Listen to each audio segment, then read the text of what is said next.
Most Americans still imagine danger from Russia like an old war movie. Missiles, submarines, or tanks rolling across Europe. Maybe even a nuclear strike. But the Kremlin knows it cannot beat the United States in a fair fight. It cannot outgrow the West, outbuild it, or outlast it in a direct clash, so it stopped trying. Instead of attacking our army, it attacks our attention. Instead of bombing our cities, it works to poison our trust. Instead of defeating America, it tries to make Americans hate, exhaust, and paralyze one another. That is the only kind of war Putin can realistically win. And the most unsettling part is this. He does not need to invent our anger. He only needs to study it, mirror it, amplify it, and push it back into our own system at the perfect pressure points. I'm Elvira Bary, a writer born in the Soviet Union, and today I want to show you the Kremlin's cheapest and most effective weapon, not missiles, but reflected fury. How authoritarian regimes learn to weaponize the openness of democracies, why free speech becomes a structural vulnerability in the wrong hands, and why the real front line of this war may be the screen you are holding right now. Here's our roadmap. Build and clash. Why democracies and authoritarian regimes keep colliding. What autocrats want. What they seek if not direct war. The wannabe battlefield. Why weaker dictatorships switch to psychological and political pressure. The low-cost arsenal. Propaganda, influence, intimidation, corruption, and algorithmic chaos. Why America matters. Why the US is the main target. Paralysis, not victory. Why they don't need to destroy America, only to exhaust it. Closing the gate. How democracies can defend themselves without becoming authoritarian. If you value independent analysis, subscribe, like, and share. You can also join my think tank, support through PayPal or Super Thanks, or tap hype points to help this episode travel.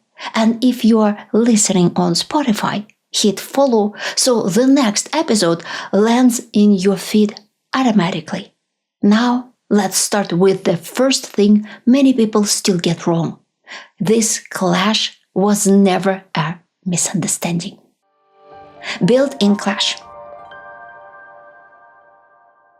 The clash between the West and authoritarian regimes is not some misunderstanding that better manners could fix.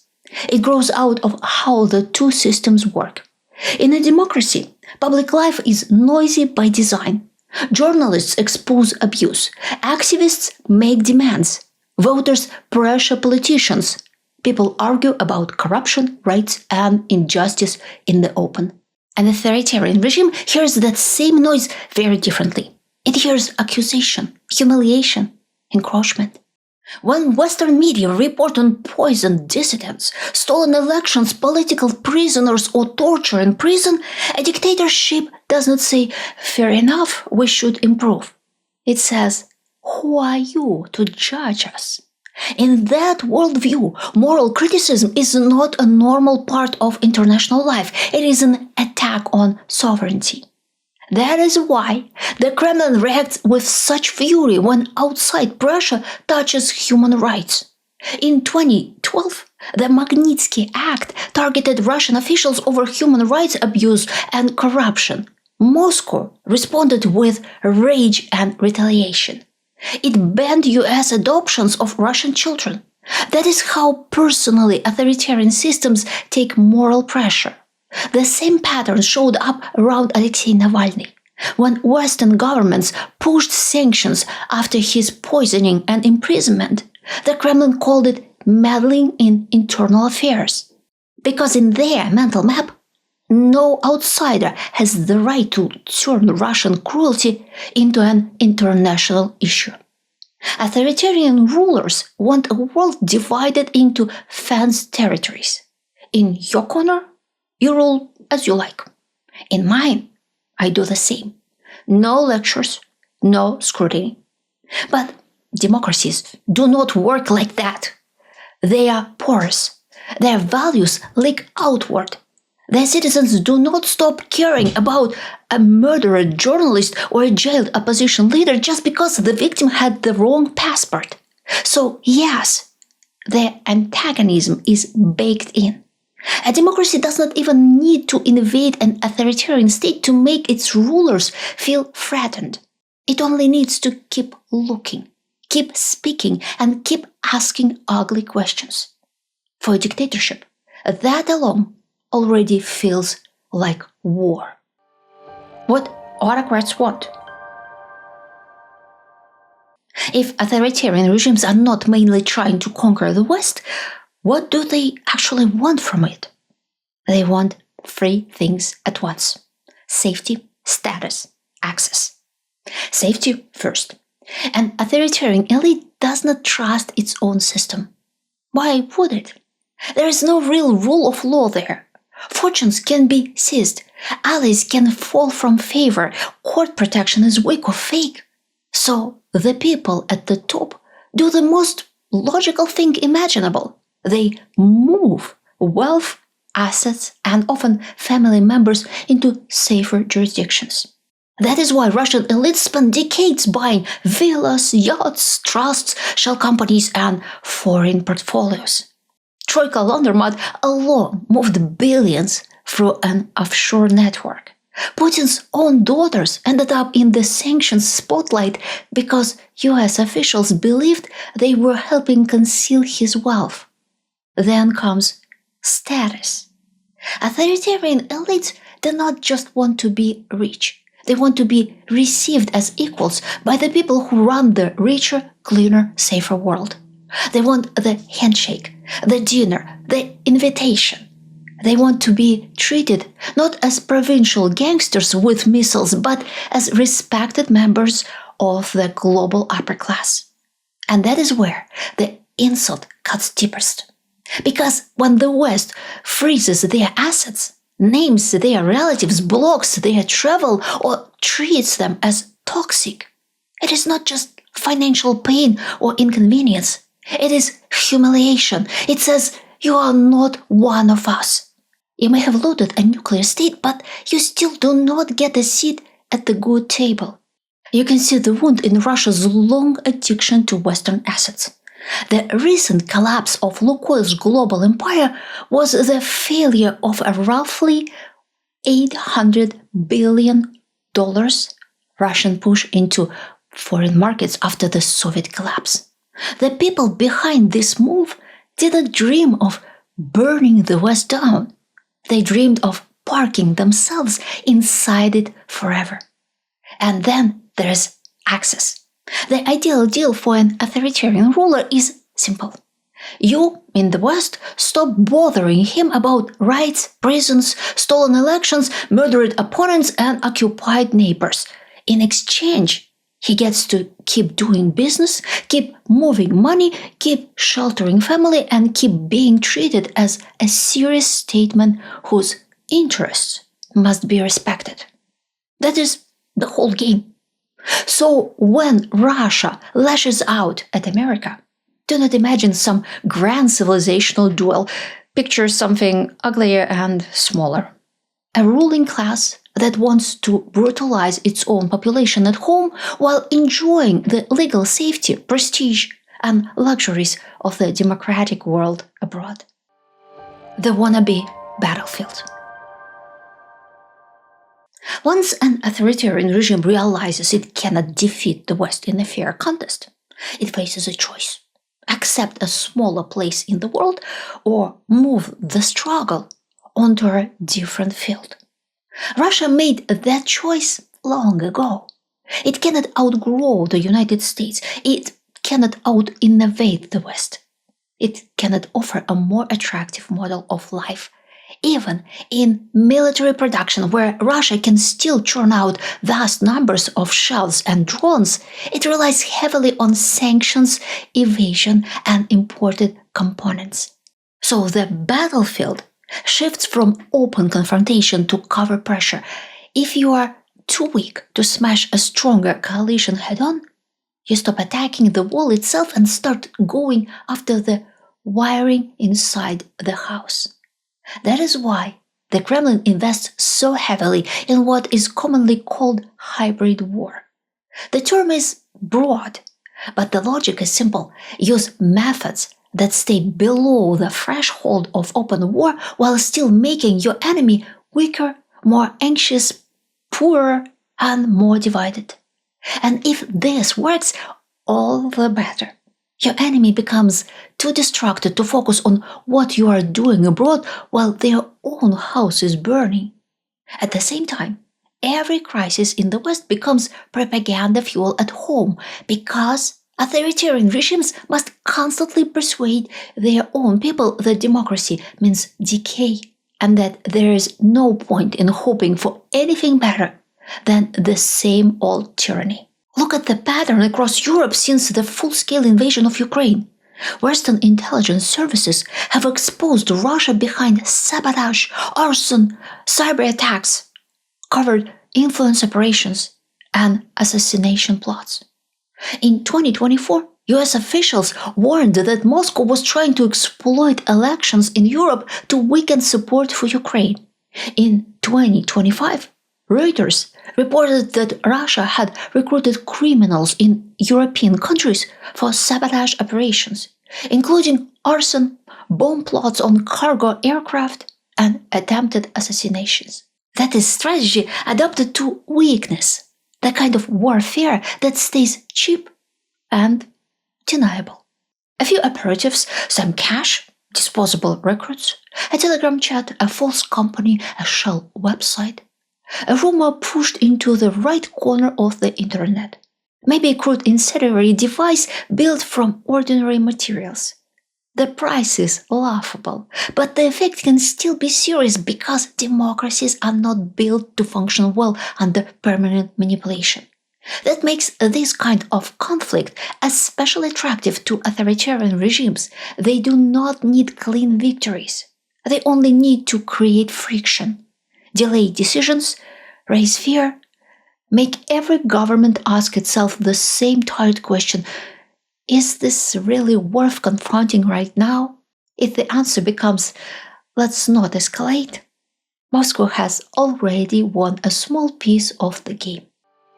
The low-cost arsenal. What tools can an authoritarian regime use on that battlefield? Quite a lot, actually. And that is what makes the problem so annoying. Start with the obvious one: propaganda. Not the old Soviet kind, where one grim announcer tells you what to think. Modern propaganda is much slipperier. It does not always try to convince you of one grand lie. Often it does something cheaper. It floods the space with confusion, weakens confidence in truth itself, makes every event feel murky, every institution corrupt, every side disgusting. If everything is filthy, then the Kremlin no longer looks uniquely filthy. That alone is a gain. Then comes laundering. The smartest pro-Kremlin propaganda does not arrive wearing a Russian flag. It gets pushed through local voices. Podcasters, streamers, French political commentators, independent media brands, angry little online tribes that already distrust the mainstream. In 2024, the US charged 2 Russia Today employees in a scheme that allegedly sent about $10 million through shell structures to a Tennessee company producing divisive political content. That case shows the method. The ideal message is not Russia says. The ideal message is an American creator says. That is much more effective. Then there's algorithmic amplification. Russian intelligence did not invent America's internal divisions. It did not create race tensions, class resentment, vaccine paranoia, or partisan hatred, but it recognized something very useful. The social media platforms reward emotional extremity. Brookings put it Plainly, in 2025, illiberal forces have been good at channeling outrage and fear, in part because social media algorithms are designed to reward those tactics. The machine is perfectly happy to spread whichever emotional poison keeps people scrolling. Then add intimidation and sabotage. A parcel fire here, an attack on infrastructure there, a murder plot against an arms executive, cyber pressure on public services. It all sends the same message. We can touch things. We can make daily life feel less stable. We can raise the cost of opposing us. And finally, corruption. This is the old classic. Lawyers, lobbyists, business ties, shell companies, friendly politicians, useful fixers. Not everyone on that chain is a conscious trader. Some are just greedy. Some are vain. Some want access. Some enjoy feeling like bold truth tellers against a hypocritical establishment. Fine. Authoritarian regimes do not care why you are available, only that you are. Why America matters. At this point, you might ask a fair question. Why is the Kremlin so obsessed over America? Why not just bully smaller neighbors, terrorize Europe, and leave the United States alone? Because for authoritarian regimes, America is the central switchboard of the democratic world. Its military matters, obviously. Its economy matters. Its sanctions matter. Its technology platforms matter. Its media space matters. Its elections matter. A shift in Washington can change the temperature everywhere else. If you can weaken American focus, you weaken the system around it. That is one reason Russian influence operations keep circling back to the United States. If support for Ukraine softens in Washington, the pressure ripples into Europe. If NATO becomes politically shakier in the US, allies get nervous. If American politics turns so inward and hysterical that foreign threats start feeling secondary, that alone is a strategic gift to Moscow. You can see the goal in the subjects Russia keeps poking: elections, aid to Ukraine, NATO, migration, race, distrust of institutions. Because these are pressure points linked to American cohesion. And cohesion is the real target. And there is another reason America matters: symbolic status. For an authoritarian ruler, the United States is still the main external judge whose recognition hurts to lose and feels glorious to gain. If Washington treats you as a dangerous thug, that is damaging. If Washington starts treating you as an unavoidable power whose demands must be respected, that is a form of status recovery. It tells your own elite, your own bureaucracy, your own population, look, the big people still have to deal with us. That matters in a system built on prestige. Paralysis, not victory. Russia does not need to conquer America. What it needs is something much cheaper and much more realistic: paralysis. A democracy runs on attention, confidence, and cooperation. It needs people to believe institutions are worth using, alliances are worth funding, and political opponents are still fellow citizens rather than mortal enemies. Once that starts to rot, the country does not collapse in one dramatic moment. It just becomes slower, angrier, and easier to frighten. That is exactly the zone authoritarian regimes like best. They do not need to make most Americans fall in love with Russia. That would be absurd. They only need enough confusion, enough distrust, enough tribal fury, enough fatigue that every external threat starts sounding like one more tiresome argument. If voters are exhausted, politicians become timid. If politicians become timid, alliances wobble. And if alliances wobble, a weaker authoritarian state suddenly looks much harder to contain. That is the whole trick. Take NATO. Moscow does not need to destroy its military. It only needs to keep feeding the idea that NATO is a burden, that allies are freeloaders, that foreign commitments are scams, that helping Ukraine is some elite vanity project ordinary Americans should resent. Once that mood spreads far enough, the damage begins before any formal breakup ever happens. The same goes for elections. The point is not always to install one magic puppet. Make every result look illegitimate. Make every losing side feel robbed. Make trust in the counting, the courts, the media, the whole procedure just a little thinner each cycle. A democracy struggles when its own citizens stop believing the basic machinery is real. And then there's simple fear. Parcel fires in Europe, sabotage plots, murky online campaigns, constant hints that escalation could lead anywhere. Each one is a small needle, but together they create a climate that pushes ordinary people and cautious officials toward the same conclusion. Maybe it is safer not to push too hard. That is a win for Moscow. Closing the gate. So what do you do with a threat like this? You make authoritarianism less profitable. Start with the money.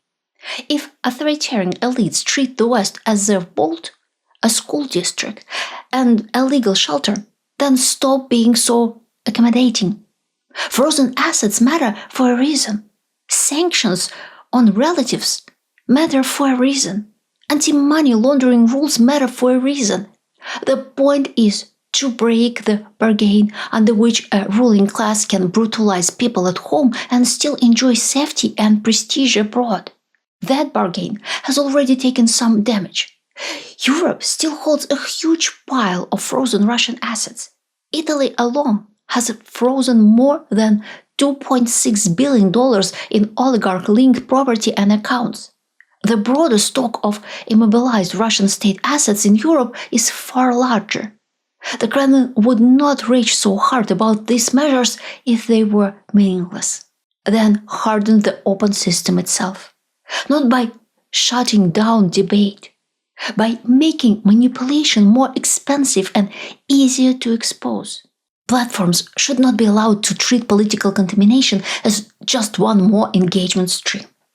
Foreign influence laundering, shell payments, bot amplification, covered sponsorship, fake local brands, all of that has to carry real cost and real transparency. If a regime wants to sneak into democratic discourse, it should at least leave muddy footprints. Then there's a civic stamina. This part is boring, which is exactly why people neglect it. Democracies need citizens who can sit with uncertainty without instantly reaching for a conspiracy, who can dislike institutions without deciding every institution is fake, who can argue fiercely without turning every disagreement into apocalyptic civil war. And then there's one more thing. Democracies need to stop acting surprised that authoritarian regimes parasite on their openness. They do it because it works, because open systems are richer, freer, cleaner, and easier to enter. So close the feeding routes. Make it harder to wash money, harder to buy influence, harder to convert stolen power into Western comfort. That is the real defense. Not becoming more like them, not giving up our freedoms for the sake of safety or installing censorship. The solution is to make it harder for them to live off us. Before you go, I want to ask you something a little uncomfortable. What is the last thing you saw online that made you genuinely angry? A clip, a post, a headline, a comment thread, Something that hit you so fast you felt it in your body before you had time to think. Now ask yourself one more question. Are you completely sure that anger belonged to you? Or is there a chance someone designed it for you? If this episode helped you see the mechanism more clearly, please like the video and subscribe. Share it with one person who still thinks this kind of war is just online drama. And if you want to support this work directly, you can join my think tank or use PayPal or Super Thanks. You can also tap high points to help this episode travel further. And for those listening on Spotify, hit follow so you don't miss the next one. Thank you for watching. See you next time.